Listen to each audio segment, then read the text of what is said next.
Dizzy Wright, Nobody Cares, Work Harder. This was an album I was pleasantly surprised with. I don't really know much about Dizzy Wright, so my expectations going in were pretty much none. And right from the first track, I felt like there was a groove to this album that um, really just kind of took me along for the ride, and I just like flowed with it. But help me understand a little bit who Dizzy Wright is. Yeah, he's from Flint, Michigan. I believe he's 28 years old now, but he's been around for a while. I think I first started listening to him like 2012, 2011 maybe. Um, Mhm. and he was actually an XXL freshman way back on the 2013 cover, which is notable because that cover was probably one of the strongest ones they ever had. Travis Scott, Joey, Q, Soul, Action Bronson, Logic, Chief Keef, tons of huge names that are all active right now. And Dizzy Wright was picked among them. And he kind of like busts on the scene early as a conscious rapper, someone who's definitely a thoughtful guy. And I think that easily comes across on this album.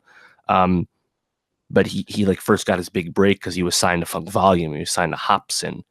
And uh, rap fans know that a Funk Volume honestly fell apart. Hobson certainly had a fall from grace critically. But Dizzy seems to still be cool with some of his old label mates. DJ Hoppa pops up on this. Jared Benton has a feature. They were both Funk Volume artists. And I think, the title, Nobody Cares, Work Harder, I think that's kind of just a way to explain his career because he's never gotten super mainstream despite making lots of good songs, lots of good tapes. He had a good Logic feature a while Mhm. back, but he's never really gotten any bigger than he was a few years ago, but he's just kept grinding. And I think that's kind of a cool, a simple but cool, onus to have about your career.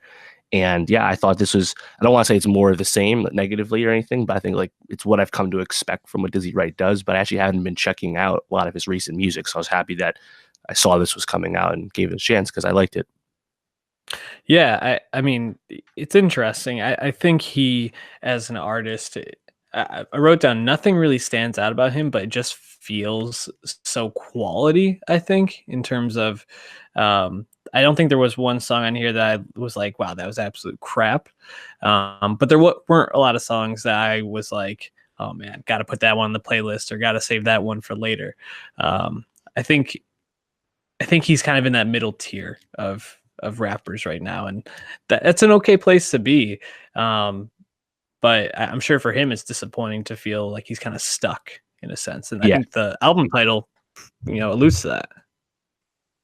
Yeah, that makes sense to me. I mean, my favorite track, which is also his most played song on Spotify, is called Kill My Kindness. And you hear a song like that, and you just, the dude definitely oozes potential. But I'm not really sure what it was. Like perhaps it's, I don't want to say it's writing because he clearly has a smart pen, but maybe it's just his Mhm. his vocal pattern hasn't caught on with anyone. I don't know. He's, I don't want to say like sleepy, but he comes across as a softer spoken guy. Um, Mhm. and his first early hits that start getting like blog attention again were conscious tracks. So I guess that kind of makes sense. But yeah, again, I think this is solid. And if you've never listened to Dizzy Wright before, I think you can just jump right in this if you so choose.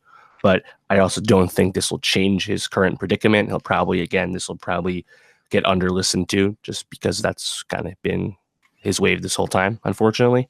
But Yep. yeah, I think you can pop in and there's some thoughtful tracks, some groovy beats, and yeah, I think he'll just come out the other side and just keep it going. I think that's what's going to happen with this. It's funny. We just mentioned Zakari, and there were two singles dropped this week. Schoolboy Q and Anderson Paak both dropped them, and I'm my hype level for those two projects is pretty high right now, especially Schoolboy Q. Like, Oh can't yeah, wait to see what he comes out with.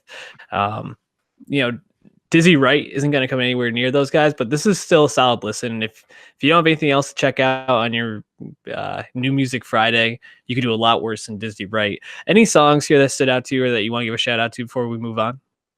I like the Jaron Ben feature on Keep It 100. I thought that hook was a little weak, but I thought those verses were actually pretty good. And even the first song, "Self Love Is Powerful," Mozzie, another, he's almost like West Coast Dizzy, where he's been around. He's a little older, but he's been around a long time, and like the real heads like know about him and like big him up, but he's never gotten super big either.